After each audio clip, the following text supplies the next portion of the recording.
De volta com o Educador em Entrevista, converso agora com a Natália. Gratidão pela participação conosco. Boa tarde. Boa tarde, Luciano. Boa tarde a todos. Bom, vamos falar, já falamos tanto, né, de meio ambiente, de vários assuntos aqui, de sustentabilidade, de fotografia. Vamos falar um pouquinho de livro agora, né? Tem um livro agora para ser lançado. Conta um pouquinho, né, como é que surgiu esse projeto.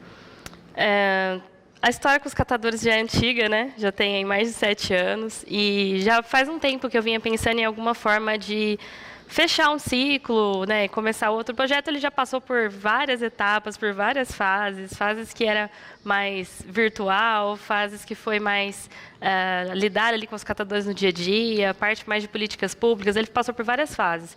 E eu cheguei num momento assim que eu senti essa necessidade de fechar um ciclo para começar um novo. Aí pensei em refazer o documentário, que foi uma das primeiras ações que a gente fez do projeto, foi em 2017, que foi o documentário sobre a vida dos catadores. Mas pensando e pensando, saíram os editais do PROAC do ano passado, e eu escrevi um projeto de um livro que contasse a história de catadores, contasse a história do projeto de catadores. No ano passado eu não fui contemplada, tive uma nota muito boa, fiquei ali na beiradinha ali da suplência, mas não fui contemplada. Esse ano eu falei, vou mandar o mesmo projeto de novo. Eu já tinha escrito o projeto para várias pessoas e estava em cima da hora, no último dia, eu falei, vou arriscar, vou mandar o mesmo projeto, vamos ver o que dá. Melhorei, aprimorei algumas coisinhas ali, enviei e fui contemplada. Então, agora com o recurso, né, fica tudo mais fácil para fazer. Eu vou ter 12 meses para apresentar nessa produção, que é a escrita, né, a realização da escrita da obra e publicação do livro que vai se chamar Heróis Invisíveis. Perfeito. Que já vem também de uma ideia aí há muito tempo, né, trabalhada junto às páginas, redes sociais, etc., desse trabalho que eles fazem e que de fato são heróis na nossa rotina. Isso, o meu trabalho sempre foi nesse sentido, né, de tentar dar visibilidade para os catadores. E eu acho que o livro é uma ferramenta muito potente, né? A gente que é escritor gosta e acredita muito na potência da literatura. E acho que é uma forma também de inspirar outras pessoas, né? Então, eu começo o livro contando a história do projeto, de todos os processos que a gente passou, a parte boa, né? Aquilo que deu certo, as frustrações, que também tiveram muitas ao longo do caminho. E acho que isso também pode inspirar as pessoas, né? Não só a olhar mais para os catadores, mas pensar, poxa vida, o que eu posso fazer também? Será que eu não consigo começar alguma coisa no meu território, né? E é bacana que o livro ele vai ter a versão impressa, mas ele também vai ter o audiolivro e a versão digital, que vai ser de distribuição livre e gratuita, e aí já tenho contato com alguns parceiros aí que vão fazer divulgação, instituições, grupos de pesquisa que já são focados em resíduos, né, e na questão dos catadores e que já falaram, não, quando tiver o lançamento a gente vai fazer um movimento, vai ajudar a divulgar. Então, espero que chegue para muita gente e que inspire principalmente muita gente a olhar para eles de uma nova forma. Sem dúvida. E eu acho que tem muito desse papel social, das pessoas entenderem essa rotina, porque muitas vezes a pessoa até separa o seu material, coloca na rua, etc., mas não entende o quanto isso impacta na questão não só ambiental, mas social dessas pessoas. Exatamente. E é interessante pensar que quando você conhece a história de alguém, a gente se torna mais próximo, né? Então, a minha intenção sempre foi essa. Quando eu comecei a fazer divulgação dos catadores na rede social, eu sempre falo assim, tenta conversar com os catadores, saber quem eles são, olhar nos olhos, porque eles são marginalizados, não tem como negar isso, né? São pessoas que muitas vezes, como você disse, aquela pessoa que tem boa vontade, que separa o material, ela não sabe quem é. Ela coloca na rua e alguém passa, né? E esse alguém é um ser humano que tem uma história, que tem uma trajetória, que tem sonhos, que tem desejos. E a gente precisa valorizar isso, né? São agentes ambientais trabalhando de graça, porque eles não estão recebendo dinheiro de nós, consumidores que estamos ali descartando o nosso material, eles também não estão recebendo recurso, dinheiro do poder público, né? E dentro da política nacional de resíduos sólidos, é função do poder público a coleta seletiva. E ainda, além de estar fazendo o trabalho gratuitamente, ainda são esquecidos, né? Como se eles não existissem. Então, as pessoas só lembram dos catadores quando alguma coisa dá errado, né? Coloquei material e ninguém pegou. Aquela época de oscilação de preços, muito gritante, principalmente do papelão, todos os dias eu recebia mensagem de alguém falando, o que eu faço com o material, o que eu faço com o material, e nem sabia o que estava acontecendo, né? Por que eu sabia? Porque eu converso com os catadores. E é nesse sentido que eu acho importante, né, e talvez a literatura ajude muito nisso, porque as pessoas gostam de histórias, né, e tem essa expectativa de que, conhecendo um pouco mais da história de alguns catadores, as pessoas entendam que é um ser humano e que eles têm um papel ambiental muito importante na nossa sociedade. Dentro do conceito agora, né? 12 meses para produção, então é lógico que a gente sabe que tem a parte técnica depois lá no final, não é? Que é revisão ortográfica, né? Diagramação, publicação, enfim, mas tem a parte de produção que é que consome mais tempo e dentro disso, não é? Se tem aí o contato com os catadores. A tua ideia é resgatar um pouquinho das coisas que você já tem, documentário, informações, ou retomar contatos para essas histórias? Uma das modificações que eu fiz do projeto que eu apresentei o ano passado para esse foi justamente me desafiar um pouquinho. Então, vão ser 10 catadores, até por uma limitação de páginas, não dá para ser muito mais que isso. 4 serão aqui de Batatais, 3 de Ribeirão Preto e 3 de Morro Agudo. Então, nessas 2 cidades, eu já tenho alguns contatos, mas não como eu tenho aqui, né? Então, a ideia é realmente expandir um pouco o olhar, me desafiar mesmo, né, a conhecer outras realidades e contar essas histórias.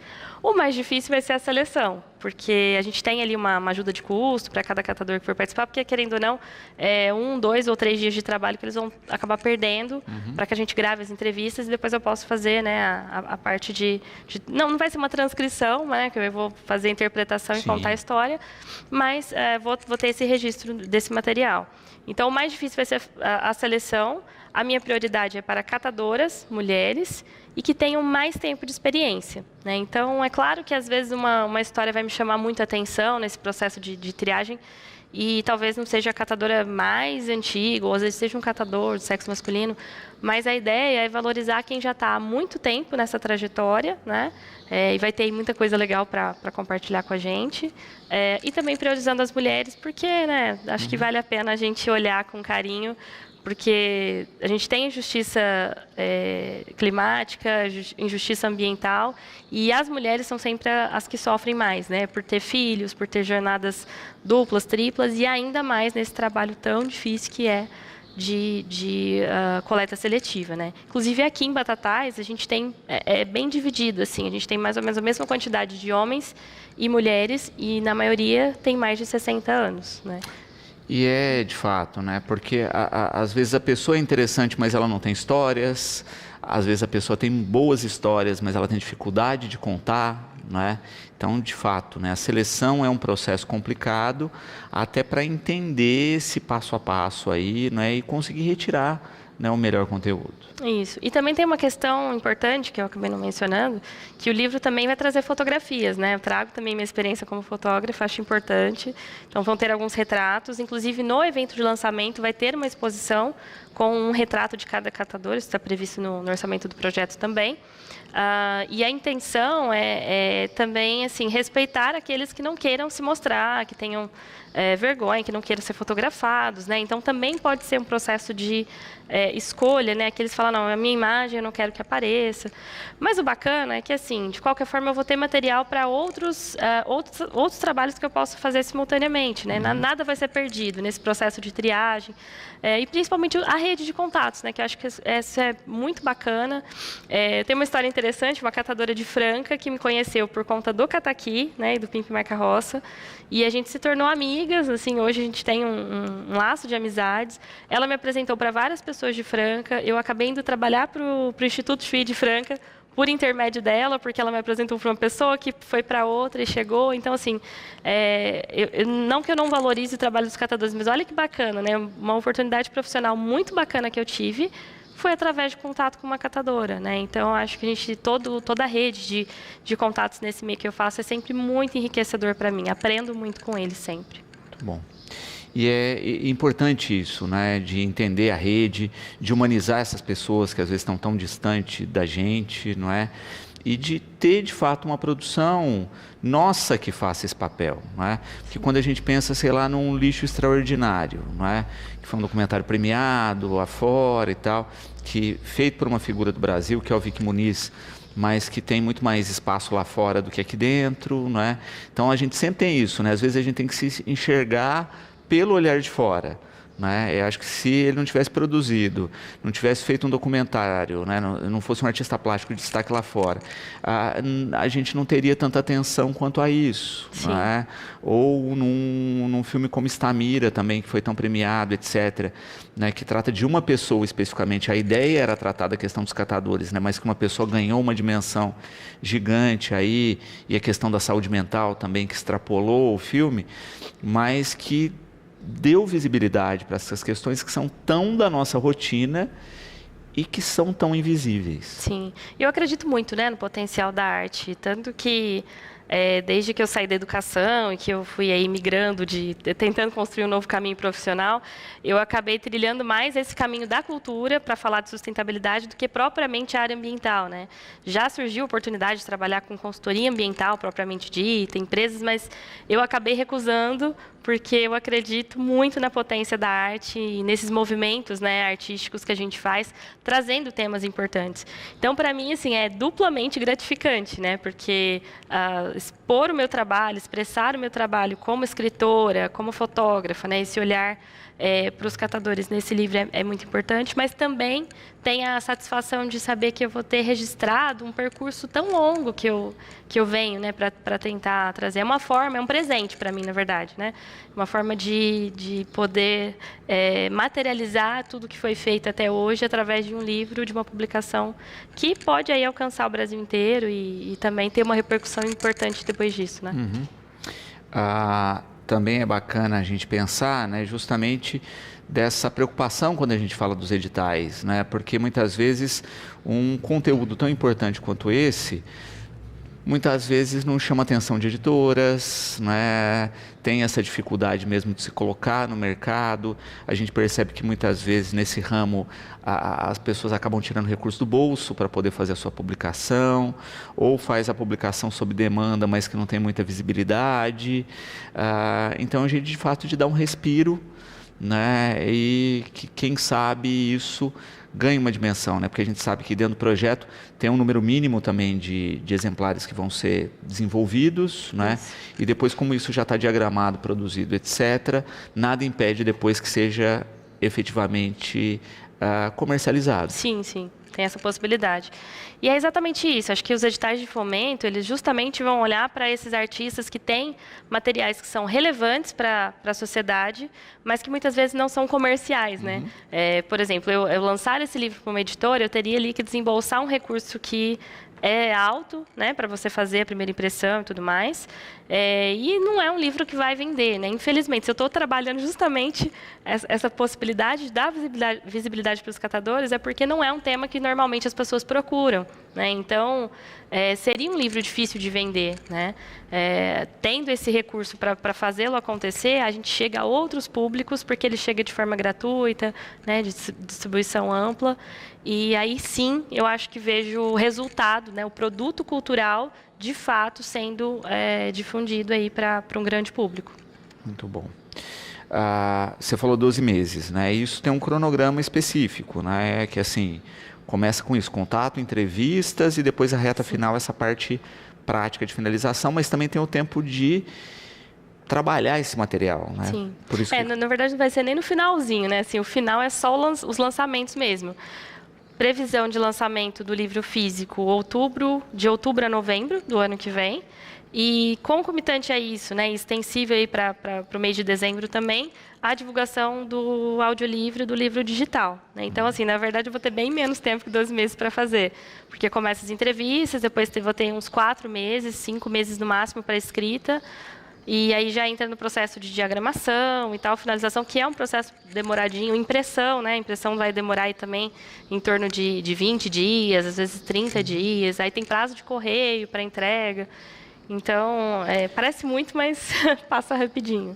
Mas a gente falava dos formatos, né? Então, livro físico, né? Versão digital, que é mais tranquila, audiolivro. né? Que cada vez mais as pessoas começam a tomar um pouquinho mais contato, até em função hoje da rotina do podcast, não é? De estar ouvindo no carro, de estar ouvindo enquanto se exercita. É uma versão bacana. E isso estava no edital ou você colocou como proposta? Eu coloquei como proposta para cumprir os requisitos de acessibilidade. Né? Então, para o edital de livros, é meio que obrigatório que tenha essa versão de audiolivro para atender os requisitos de acessibilidade, que até hoje, que bom, né? Que é muito exigido na área cultural. Os 3 tipos, né? A acessibilidade arquitetônica, comunicacional e atitudinal. E aí esse formato é meio que uma exigência lá do edital que tivesse mais de um formato e que atendesse os requisitos. E aí foi super bacana, porque também vou poder contar com o Ariel, né? Que é ator, narrador aqui, conhecido nosso, super parceiro nos projetos. Ele está começando nessa área, é uma oportunidade para ele já ter um primeiro trabalho de portfólio, né, de gravação, e também vai me ajudar bastante, porque sendo uma pessoa aqui do município, fica mais fácil para fazer as gravações, fazer todo o processo, né? Foi um ganho legal. Muito bom. Também é bacana se pensar justamente nisso, né, de multiplicar isso, e até na questão prática que você tem a questão clássica do audiolivro, que é a leitura do que está lá, mas como você vai coletar entrevistas, também tem a possibilidade de usar algum áudio disso dentro do trabalho. Eu acredito que dê para aproveitar. Talvez não para o audiolivro, mas especialmente para as redes sociais, que também vai ter um trabalho muito amplo aí de divulgação. Então, trechos das entrevistas, né, para chamar a atenção para o livro, acho que vai ser muito bacana também. Enfim, acho que toda a possibilidade de inovar nesse sentido é interessante e garantir, claro, a acessibilidade, que é tão importante também para os projetos, né? E é bacana também que é um projeto que se tem a ideia geral, ou seja, se sabe do objetivo, mas que o conteúdo se constrói no dia a dia, em cada depoimento, em cada foto tirada. Então também tem um ar de surpresa muito grande aí. Tem sim. E eu confesso que já estou ansiosa, né, para saber como vai ficar. A capa, por exemplo, é algo que eu vou deixar para definir lá no final. Tem algumas ideias, mas eu gosto muito de trabalhar na linguagem visual com metáforas, e talvez eu pense em algo nesse sentido, né, para trazer essa ideia do título mesmo do livro, né, de Heróis Invisíveis. Então, tentar uma tradução imagética disso para materializar na capa vai ser um desafio interessante também. E, enfim, como eu falei, é um presente para mim ter sido contemplada, né? Foi algo que eu quis muito. Foi a segunda vez que eu participei do PROAC Editais, né? Porque antes eu era funcionária do Estado, eu não participava, então o ano passado eu participei. Fui bem pontuada nos projetos que eu inscrevi, mas o que eu tive melhor nota foi nesse. E aí por isso que eu decidi novamente, né, tentar. E é bacana, porque são quase 800 projetos concorrendo no Estado e foram 60 contemplados. Então, a gente fica também, né, assim, lisonjeado de estar entre os vencedores. E eu acho que mostra cada vez mais a maturidade da produção cultural da cidade. Não é? Porque eu me lembro que há um pouco tempo relativo, né, a cidade não se inscrevia em projetos, aí depois começou a ter essa questão da profissionalização, de entender a importância disso e se inscrever, mas não ganhar, né? E hoje a gente vê com rotina artistas contemplados, ganhando editais, participando, produzindo via projetos, né? Então isso mostra de fato o quanto a gente vem passo a passo evoluindo e quanto é importante investir cada vez mais na profissionalização dos nossos artistas. Exatamente. Eu falo muito, tem projetos muito bacanas acontecendo aqui em Batatais. Eu falo, gente, inscreve no PROAC, inscreve. Alguns esse ano eu já consegui ajudar, né? Comecei a trabalhar com escrita de projetos também por isso, porque as pessoas falam assim, mas eu não sei escrever, então escreve para mim. Então tá, vamos sentar, vamos negociar aqui. Fiz a escrita para algumas pessoas, tiveram pontuação muito boa, e acho que o importante é isso, é entender que assim, a gente a cada ano que você se inscreve, né, a cada edital que você se inscreve, um pouquinho mais de maturidade a gente vai ganhando e aí vai ficando mais próximo, né, de ser contemplado. Exato. Então é importante não desistir e se profissionalizar, né, buscar conhecimento ou buscar parcerias, profissionais que saibam fazer esse procedimento para fomentar, né? A gente tem muita coisa boa no nosso município, né? Somos privilegiados. Não quer dizer que vai ganhar no primeiro edital, né? Mas às vezes a gente fala que é um pouquinho igual ao Enem, né? Faça como treineiro, que depois vai ficar mais fácil de fazer a prova. Sim. Com edital também é assim, né? Cada edital novo que se faz, melhora a pontuação, mais próximo se aproxima, mais próximo fica do resultado. E é importante também acompanhar os projetos aprovados, para a gente também ter dimensão, né? Que tipo de projeto que os avaliadores estão aprovando, né? Para a gente também pensar nessas ações, pensar no produto cultural que está oferecendo, quantidade de público, é uma dica que eu sempre dou para todo mundo, tem que ter um alcance amplo, porque às vezes, infelizmente, na indústria cultural, que se fala muito agora, tem que ter resultado financeiro. Então, assim, você não vai fazer um investimento de R$100 mil para um público de 50 pessoas, né? Então, tem que pensar nessa amplitude de público, né? Diversificar as ações para alcançar mais pessoas, a acessibilidade, que é algo que é muito cobrado também, né? E a relevância cultural, que aí é trabalhar temas que sejam de relevância, né? Que, claro, que tenham a ver com o seu trabalho, com a sua trajetória, mas que tenham uma relevância social, cultural importante também. Muito bom. Dentro aí dessa dinâmica, não é, de seleção do pessoal, etc., não é? Como você falou, aqui é mais fácil, é mais próximo, né? Nas outras cidades é que você vai ter que estabelecer pontes, mas também aqui o Ricardo perguntando, né, a respeito de equipe, né? Já tem toda estruturada ou ainda vai buscar parceiros nesse sentido? Já tem, porque quando a gente faz inscrição, você já tem que mandar a ficha técnica a todas as pessoas. É claro que, eventualmente, se uma pessoa precisa sair ou falar, estou com outra ação, agora não posso te atender, a gente pode fazer a substituição. E o projeto do livro, ele é um projeto muito enxuto, porque a maior parte do trabalho é do escritor, né? Não tem como.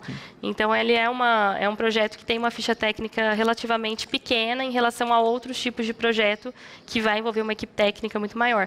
Mas vai ter ali alguns profissionais que eu vou precisar contratar mais próximo, por ter a data do lançamento, que seria profissional para fazer a filmagem, profissional da fotografia para fazer os registros também, intérprete de Libras, né? Que aí, como depende de agenda, eu não podia colocar na ficha técnica porque ainda não tinha data oficial do lançamento, né?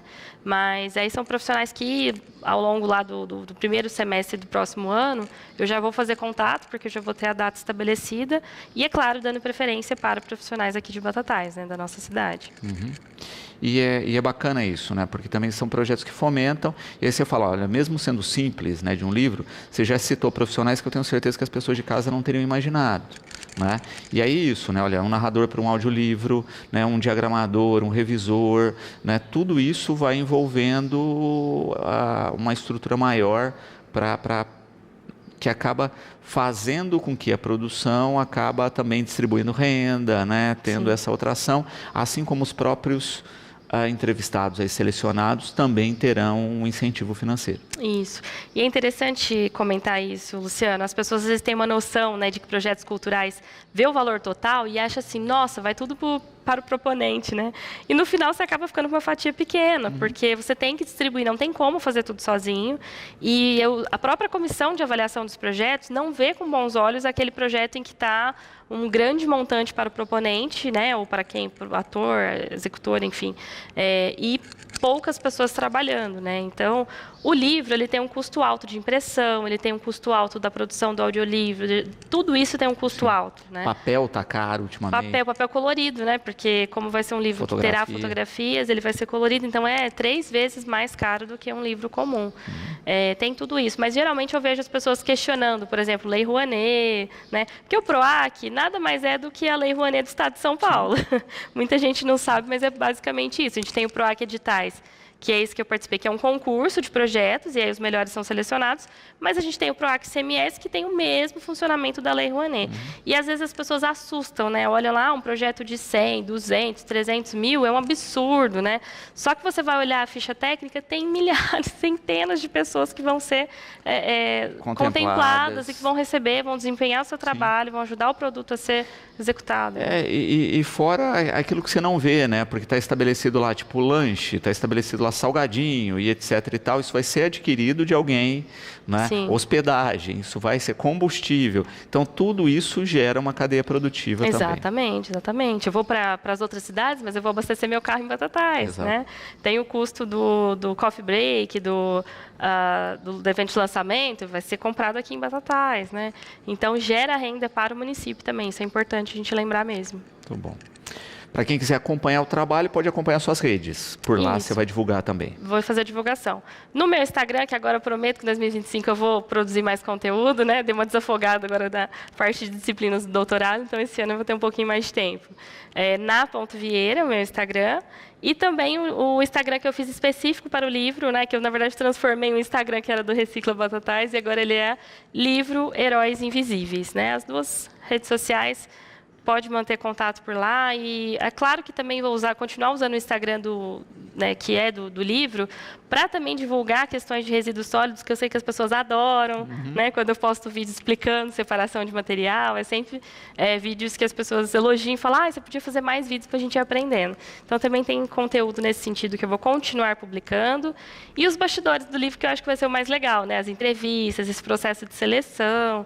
E é uma forma também das pessoas já começarem a conhecer um pouco da história dos catadores através da rede social. Muito bom. Gratidão pela participação, fica sempre o espaço aqui garantido, você sabe disso.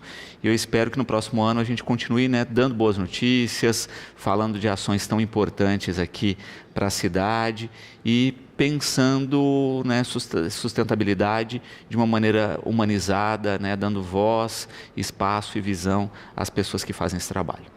Agradeço, Luciano, agradeço TV Educadora, né? Esse ano estive bastante por aqui, temas diversificados, então deixo aqui o meu agradecimento especial para essa emissora que eu tenho tanto carinho, né? Que sempre me abre as portas e que 2025 venha aí com coisas boas para a gente poder vir aqui falar.